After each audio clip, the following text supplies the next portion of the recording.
इस कहानी की शुरुआत में हम एक आदमी को देखते हैं जो कि जंगल से किसी जानवर का शिकार करके जा रहा होता है और इस आदमी का नाम हेनरी होता है। और हमें यहाँ पे पता चलता है कि हेनरी इस शिकार को अपने डॉग के लिए लेकर जा रहा होता है। लेकिन जब वो शिकार को अपने डॉग के पास लेकर जाता है तो वो देखता है कि उसका डॉग मर चुका है। और जब वो अपने डॉग को हाथ लगाता है तो उसके अंदर से बहुत तेज खून निकलता है और उसके मुंह पर जाके गिरता है। इसके बाद ये सीन यहीं पर कट हो जाता है। इसके बाद हमें गाड़ी से जा रहे कुछ फ्रेंड्स को दिखाया जाता है जो कि उसी जंगल में जा रहे होते हैं। इसी बीच वो पांचों फ्रेंड्स एक गैस स्टेशन पर रुकते हैं। यहाँ पहुंचने के बाद ये लोग एक बच्चे को देखते हैं जिसका नाम डेनिस होता है और हमें पता चलता है कि ये लड़का मेंटली डिस्टर्ब होता है। तब उसमें से एक आदमी जाकर उस बच्चे के पास हैंडशेक करने की कोशिश करता है, लेकिन डेनिस उस आदमी के हाथ को काट लेता है। इससे हमें पता चलता है कि वो बच्चा कई सालों से भूखा है। तभी हम देखते हैं इस गैस स्टेशन का ऑनर भी आ जाता है जो कि इस हरकत के लिए अपने बेटे पर काफी गुस्सा होता है। तब वो ऑनर इन पांचों लोगों को बताता है कि यहाँ के लोग किसी इन्फेक्शन के चलते काफी बीमार हो चुके हैं, इसलिए तुम लोग थोड़ा सेफ रहने की कोशिश करना।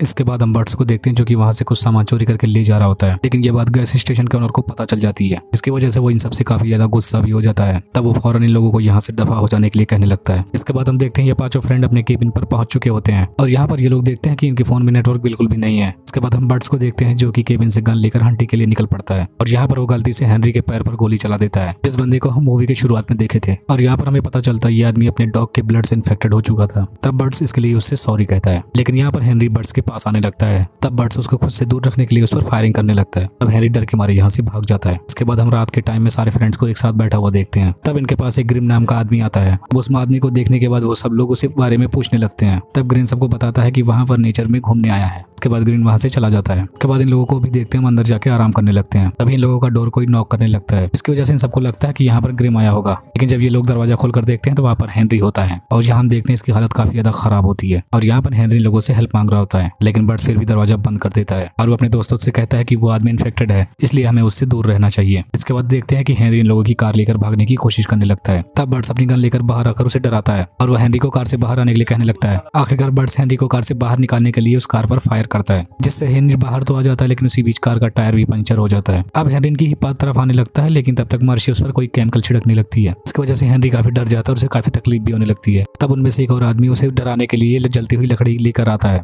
और हेनरी की बॉडी पर फेंक देता है और उस केमिकल के पड़ने की वजह से हेनरी जलने लगता है। इसकी वजह से हेनरी जलते हुए जंगल की तरफ भागने लगता है। अब यहाँ पर देखते हैं पांचों फ्रेंड्स इस इंसिडेंट से काफी ज्यादा दुखी होते हैं। तब जैक सबसे कहता है कि ये सब कुछ हम लोगों ने जानबूझकर नहीं किया है, वो बस एक्सीडेंट था। तब ये पांचों फ्रेंड्स फैसला करते हैं ये सब कुछ जो कुछ भी हुआ वो पुलिस को बताकर यहाँ से चले जाएंगे। अगली सुबह हम कैरिन को देखते हैं जो कि यहाँ से निकलने के लिए अपनी पैकिंग कर रही होती है। तब यहाँ पर डफ कैरिन को समझाता है कि, लेकिन तभी वो रोने लग जाती है। इसे देखकर जेफ कैरिन से कहता है कि वो लोग सब कुछ अब ठीक कर देंगे। और हम देखते हैं सुबह होते ही जेफ और बर्ट एक मैकेनिक को ढूंढने के लिए उसी तरफ निकल जाते हैं और मर्सी भी कहीं से मदद लाने के लिए वो अपनी तरफ निकल जाती है। इसके बाद हम उस तालाब को देखते हैं जिसका पानी पाइपलाइन के जरिए उनके केबिन तक आ रहा होता है, जिसका इस्तेमाल वो लोग पीने के लिए कर रहे होते हैं। उसी तरह हम जेफ और बर्ट को देखते हैं जो कि एक घर की तरफ पहुंच चुके होते हैं और वहां पर उनकी मुलाकात एक औरत से होती है। तब औरत उन लोगों को अंदर बुलाती है। तब ये दोनों उस औरत से बताते हैं कि एक पागल आदमी ने उनकी कार को खराब कर दिया है, लेकिन वो उससे ज्यादा कुछ बता पाते तभी उनकी नजर वहां पास की एक तस्वीर पर पड़ती है जो कि उसी आदमी की होती है जिसे इन लोगों ने जलाया था। यानी औरत उसी आदमी की रिलेटिव होती है। और इतना देखते वो दोनों वहां से बहाना बनाकर जाने लगते हैं। दूसरी तरफ मर्सी को देखते हैं जो कि मदद ढूंढने के लिए घर तक पहुंच चुकी होती है, लेकिन वहीं पर उसकी मुलाकात जेफ और बर्ट से हो जाती है और वो दोनों भी किसी तरीके से यहाँ तक पहुंच चुके होते हैं। इसके बाद वहीं पर हम एक पुलिस ऑफिसर को भी देखते हैं जो कि इनके केबिन तक आ चुकी थी, क्योंकि उसे किसी तरीके से पिछली रात हुई घटना के बारे में जानकारी मिली थी। तब पॉल उसे सारी कहानी बताने लगता है, लेकिन वो ऑफिसर उसकी बातों पर ज्यादा ध्यान नहीं देती है और उसे शांत रहने के लिए कहती है और वो वहां से जाने लगती है। इसके बाद कुछ देर बाद हम देखते हैं कि पांचों फ्रेंड फिर से अपने केबिन में होते हैं। तब जेफ और पॉल मिलकर कार को साफ करने लगते हैं। देखते हैं कॉल का डॉग आकर उन पर भौंकने लगता है और वो गुर्राते हुए उनकी तरफ बढ़ने लगता है, लेकिन तभी मर्सी उसे गन से डराकर भगाने की कोशिश करती है। इसके बाद वो लोग उनके साथ हो रहे अजीब चीजों के बारे में डिस्कस कर रहे होते हैं। तब बर्ट उनको समझाकर कहता है कि वो कार को उनके चलने लायक बना सकता है, जिससे वो सब यहाँ से जा सकते हैं। इसकी वजह से वो बाहर जाकर कार को ठीक करने की कोशिश करने लगता है और जेफ उसे उस कुत्ते से प्रोटेक्ट करता है। उसी तरह हम कैरिन को देखते हैं जिसकी तबीयत अचानक से खराब होने लगती है। अब पॉल उसके पास जाकर देखता है कि वो सो चुकी है। वो बीमार थी इसीलिए पॉल भी उसके साथ ही सो जाता है, लेकिन अचानक से रात में उसकी जब आंख खुलती है तो वो उसके साथ शुरू हो जाता है, लेकिन तभी उसके हाथ में कुछ अजीब सा फील होने लगता है। इसी बीच वो जब अपना हाथ देखता है तो देखता है उसका हाथ पूरी तरीके से खून से लथपथ है और ये देखकर वो काफी ज्यादा डर जाता है। और जब वो कैरिन के ऊपर से टॉवल हटाता है तो देखता है कि कैरिन के पैर पूरी तरीके से खून से लथपथ है। और इतना देखते ही वो सारे लोगों को अंदर बुला लेता है और ऐसा देखकर वहां पहुंचने के बाद सारे लोगों की हालत खराब हो जाती है। अब बट सारे लोगों को बाहर निकालकर कैरिन को वहीं पर बंद कर देता है। इसके बाद वो सारे लोग एक दूसरे को चेक करते हैं कि किसी और को तो ये इन्फेक्शन नहीं हुआ है, लेकिन अभी तक वो सारे लोग ठीक होते हैं। तब पॉट बोलता है कि उन्हें कैरिन को क्वारंटाइन करना होगा, इसलिए वो सारे लोग बर्ड्स की बात मान लेते हैं और कैरिन को केबिन से बाहर ले जाकर एक चेयर के अंदर लॉक कर देते हैं। इसके बाद हम देखते हैं उन्हें फिर से रात में वो डॉग दिखाई देता है और उस डॉग को भी वही इन्फेक्शन हुआ होता है। अब देखते हैं वो डॉग जाकर शेरिन के दरवाजे को खुरचने लगता है। वो लोग फौरन बाहर आकर देखने लगते लगते हैं तब तक वो डॉग भाग जाता है। तब उन्हें वहाँ पर काफी फोन लगा हुआ दिखता है जो कि उसी डॉग ने उगला होता है। अब सुबह हो जाती है और पॉल और मर्सी उस केबिन में फिर से जाते हैं और वहाँ पर देखते हैं कि कैरिन की हालत काफी बदतर हो चुकी होती है। वो लोग ये सब देख नहीं पाते तो कैरिन को वो हॉस्पिटल ले जाने का फैसला करने लगते हैं और इसीलिए बर्ड जल्दी से कार ठीक करने की कोशिश करने लगता है। अभी हम देखते हैं कि बर्ड को भी खून की उल्टी होने लगती है और ऐसा देखकर वो खुद को समझ जाता है कि वो भी इन्फेक्टेड हो चुका है, लेकिन अब वो इस बारे में किसी और को बिल्कुल नहीं बताता।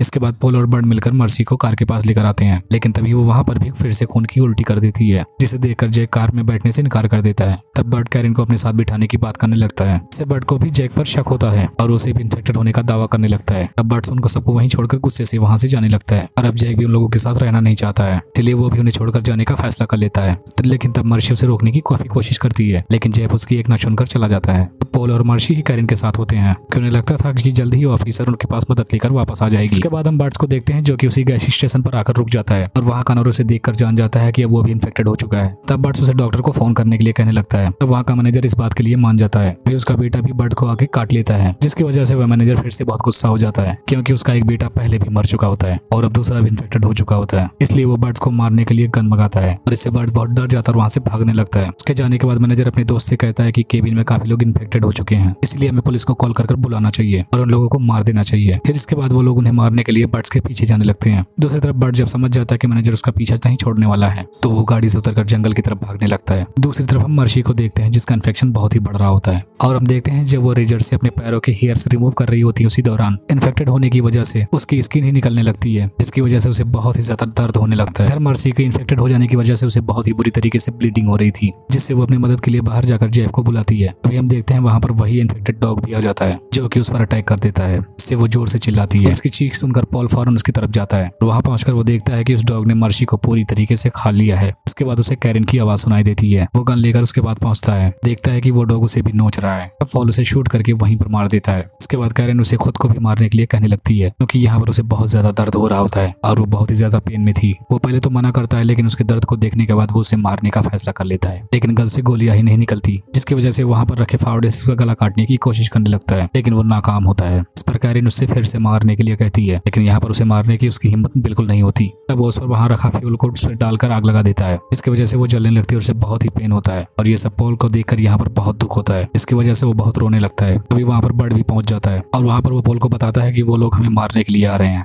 और इससे पहले वो कुछ बता पाता तब तक मैनेजर उसके सर पर गोली चला देता है। इसकी वजह से पॉल बहुत डर जाता है, जिसके बाद पॉल मैनेजर के शूट करने से पहले खुद उन तीनों को शूट कर देता है, जिसकी वजह से वो तीनों वहीं पर मारे जाते हैं। इसके बाद पॉल मैनेजर की गाड़ी लेकर वहाँ से निकलने की कोशिश करता है, लेकिन जब वो अपने हाथ देखता है तो देखता है कि वो भी इन्फेक्टेड हो चुका है। इसकी वजह से उसका ध्यान भटक जाता है और वो अपनी गाड़ी किसी पेड़ में ठोक देता है। इसके बाद वहाँ से गाड़ी से निकलकर पैदल ही भागने लगता है और वो कैंप फायर तक पहुंच जाता है, जहाँ पर उसे शेरिफ विंटर मिलती है। उसने उसकी मदद करने का वादा किया होता है। वो उससे कहता है कि तुमने ट्रक भेजने के लिए कहा था। इस पर वो उसे रिलैक्स होने के लिए कहने लगती है। इसके बाद पॉल उसे लिफ्ट लेने के लिए कहता है। तभी विंगस्टन के पास ऑफिस से कॉल आता है और उसे बताया जाता है कि केबिन में कुछ लड़के रुके हुए हैं जो कि बहुत ही इन्फेक्टेड हैं और तो और उनके पास हथियार भी हैं, इसीलिए उन्हें देखते ही गोली मार दो। ये सुनकर विंस्टन पॉल की तरफ गन को पॉइंट कर देती है और उसको दूर रहने के लिए कहती है, लेकिन पॉल उसकी तरफ बढ़ने लगता है और वो विंस्टन को समझाने की कोशिश करने लगता है कि ये सब कुछ तुम्हारी वजह से हुआ है, तुम ही मुझे केबिन में देखने के लिए गई थी। इसके बाद वो ऑफिसर से काफी रिक्वेस्ट करता है। तब वो ऑफिसर मान जाती है और उसे समझाती है कि तुम यहाँ से शॉर्टकट लेकर मेन रोड तक निकल जाओ। लेकिन जब वो जंगल के रास्ते से आगे बढ़ रहा होता है तो उसे पता चलता है कि विंस्टन ने उसे फंसा दिया है, क्योंकि वहाँ पर कोई भी रास्ता नहीं होता है। इसकी वजह से वो वहाँ पर बहुत दुखी हो जाता है और रोने लगता है। इसके बाद हम अगले दिन का सीन देखते हैं जहाँ पर जेफ वापस उसी जगह पर आ जाता है और वहाँ पर उसे सारे लोग मरे हुए मिलते हैं और ऐसा मंजर देखकर वो पागलों की तरह हंसने लगता है। तभी वहाँ उसकी नजर अपने हाथ पर पड़ती है। उसे पता चलता है कि वो भी इन्फेक्टेड हो चुका है। उसी समय विंस्टन उस पर शूट करती है और उसे मार डालती है। इसके बाद हम पॉल को देखते हैं जो कि जंगल में रास्ता ना पाने की वजह से एक जगह पर मर चुका है। इसके बाद उस जगह पर पुलिस वाले आते हैं जो कि मरे हुए लोगों की डेड बॉडीज लेकर चले जाते हैं और इसी के साथ ये मूवी यहीं पर एंड हो जाती है।